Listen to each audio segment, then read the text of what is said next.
16သင်းအဆင့်ကိုဘယ်အသင်းတွေရောက်လာပြီးဘယ်သူတွေနဲ့တွေ့မလဲဆိုတာသိရတော့မယ့်ချန်ပီယံလိ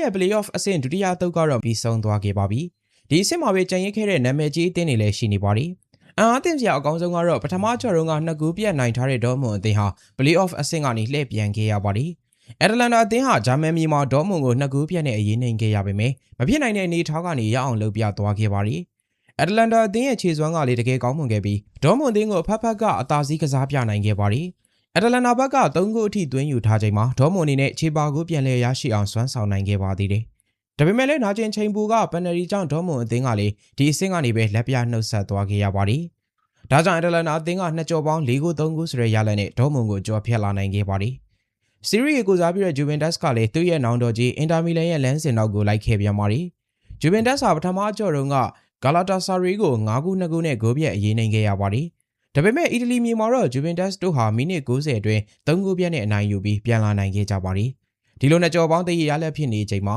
အချိန်ပိုမိနစ်30ဆက်ကစားခဲ့ရပါတယ်။ဒါပေမဲ့အိုစီမန်ရဲ့ခြေစွမ်းပြမှုတွေနဲ့ဂါလာတာဆာရီဘက်က2ဂိုးပြန်သွင်းသွားတဲ့အခါဂျူဗင်တက်စ်လည်းဒီအဆင့်မှာကျန်ရစ်ခဲ့ရတဲ့နောက်ထပ်အီတလီကလပ်ဖြစ်လာခဲ့ရပါတော့တယ်။ဂါလာတာဆာရီဟာ2ကြော်ပေါင်း9ဂိုး5ဂိုးဆိုတဲ့ရလက်နဲ့ဂျူဗင်တက်စ်ကိုကြော်ဖြတ်ခဲ့တာဖြစ်ပါတယ်။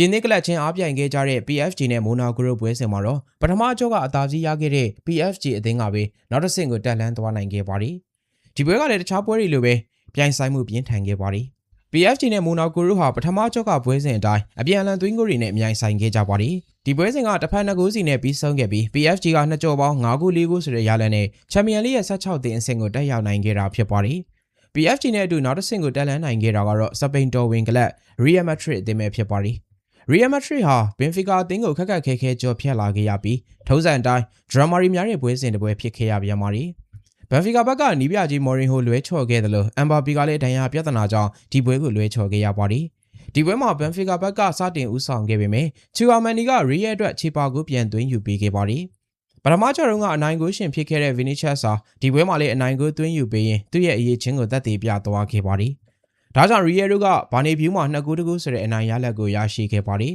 ။နှစ်ကြော်ပေါင်းရလက်ဆိုရင်တော့3ဂိုးတကူနဲ့ရီယယ်ကဘန်ဖီကာကိုကြော်ဖြတ်လာနိုင်ခဲ့ပါတယ်။ပြီးတော့နောက်တစ်ဆင့်အတွက်စိတ်ဝင်စားစရာပိုကောင်းလာခဲ့ပါတယ်။ဒေါ်မွန်ကိုကြော်ဖြတ်လာတဲ့အက်တလန်တာအသင်းဟာ16သင်းအဆင့်မှာအာဆင်နယ်သို့မဟုတ်ဘိုင်ယန်မြူနစ်အသင်းနဲ့ရင်ဆိုင်ရမှာဖြစ်ပါတယ်။ဂါလာတာဆာရီအသင်းကတော့ပရီးမီးယားလိကလပ်တွေဖြစ်ကြတဲ့စပါးသို့မဟုတ်လီဗာပူးအသင်းနဲ့ရင်ဆိုင်ရမှာဖြစ်ပါတယ်။ PSG အသင်းဟာချယ်ဆီသို့မဟုတ်စပိန်ကလပ်ဘာစီလိုနာအသင်းနဲ့ရင်ဆိုင်ရမှာဖြစ်ပါတယ်။ဒီပွဲစဉ်ကပရိသတ်တွေကိုစိတ်ဝင်စားမှုအပြည့်ပေးစွမ်းနိုင်မှာကတော့အသေးချပါပဲ။ Real Madrid ကတော့ Man City သို့မဟုတ် Sporting နဲ့ရင်ဆိုင်ရမှာဖြစ်ပါတယ်။ဒီပွဲစဉ်ရဲ့မဲခွဲမှုတွေကိုတော့တောက်ကြနေမှာပြုလုပ်သွားမှာဖြစ်ပါတယ်။ပရိသတ်တွေအတွက်ချန်ပီယံလိရဲ့ပွဲကြီးပွဲကောင်းတွေကစောင့်မျှော်နေပြီဖြစ်ကြောင်းပြောကြားရင်းဒီဗီဒီယိုလေးကိုဒီမှာပဲအဆုံးသတ်လိုက်ပါရစေ။အဆုံးထိကြည့်ပေးကြလို့အားလုံးကိုကျေးဇူးတင်ပါတယ်။